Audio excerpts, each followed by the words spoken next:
Hello বন্ধুরা, আজকে রূপচাঁদ বাগানের আরেকটি নতুন গাছ নিয়ে হাজির হলাম। আজ যে গাছটি দেখছো সেটি একটি জলপাইয়ের গাছ।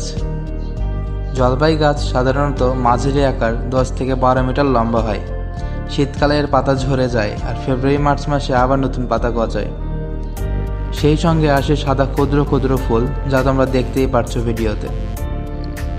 জলপাইয়ের কিছু উপকারিতা রয়েছে, তার মধ্যে অন্যতম রোগ প্রতিরোধ ক্ষমতা বাড়ায়। জলপাই প্রাকৃতিক অ্যান্টিঅক্সিডেন্ট, এতে প্রচুর পরিমাণে ভিটামিন সি আছে। ডায়াবেটিস নিয়ন্ত্রণ করে। জলপাই রক্তের চিনি নিয়ন্ত্রণে রাখতে সাহায্য করে। তো বন্ধুরা, আজকে এই ভিডিওটা এই পর্যন্তই।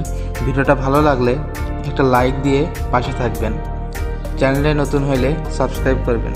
আপনাকে অসংখ্য ধন্যবাদ।